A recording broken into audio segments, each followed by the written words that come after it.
Ladies and gentlemen of the press, and my friends in the Syrian Orthodox Church and other Americans who have joined us today, thank you for being here on this, I think, extremely important moment in history for America's foreign policy and for the Middle East and for the country of Syria and its residents.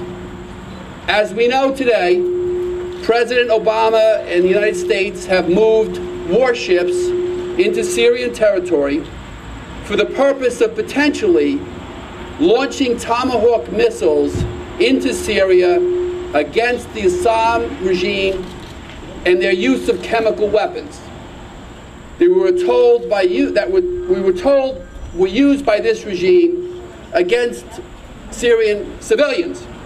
We all agree that the use of chemical weapons is despicable, is horrific, and should not and must not be tolerated. However, for America to intervene in Syrian affairs without a clear strategic plan and a precisely defined military outcome, or launching of missiles against this regime can only cause more chaos, more death, and more destruction for Syria and for its peoples, and particularly put at risk those Christian Syrians who remain there today. I'm not going to spend as much time speaking on this issue myself as I intended to, because in meeting with some of my friends here in the Syrian church, the Archbishop, Councilman Mike Ghazali, a Syrian Christian who was a councilman here in Montvale, up in Montvale, can speak much more eloquently about the destructive impact the use of American armed forces,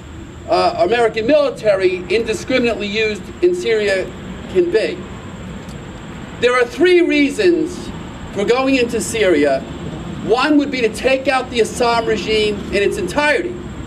This would require a significant military assault, a major investment by the United States, not only in military weapons, but in men and women on the ground, and then an investment in rebuilding a government in Syria, one that would be very costly, and significant destruction would be inevitable.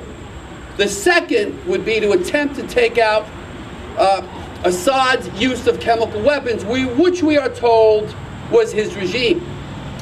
This also could be extremely destructive, as Tomahawk missiles themselves may not potentially destroy those chemical weapons properly, may not incinerate those chemicals. They may actually be launched into the air and create further destruction if not used with perfection, creating even more destruction and more instability.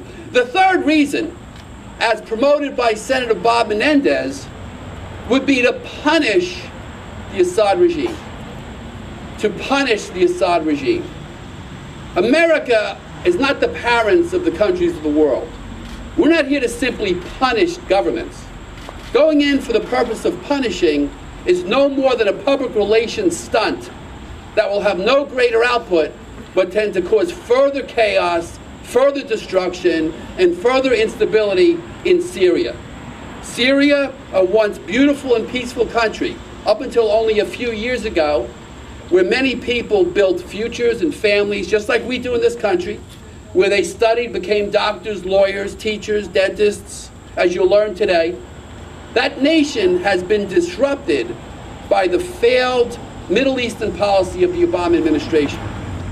We are aware that rebels are being funneled into Syria through Turkey, that the Turkish government and Al-Qaeda are providing rebels into Syria. We are aware that the Iraqi government, the Iran government, is supporting Assad. We understand all these things.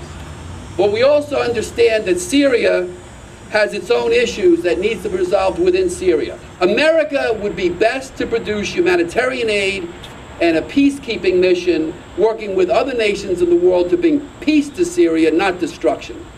I'm here today to urge Cory Booker and Bob Menendez to join me in urging President Obama not to launch missiles into Syria, missiles that would create destruction, missiles that would create instability, and not to allow the United States of America to be drawn into a war that we cannot afford, and that will result in the catastrophic loss of human life, men, women, and children. And that no such action should be taken without a vote of Congress. And Congress must vote before America engages in another war. I will say this, that I will not support another war in the Middle East, further instability in the Middle East. And had I been in the U.S. Senate, I would be voting against such a war. We need to search for peace and solutions without missiles, without American missiles.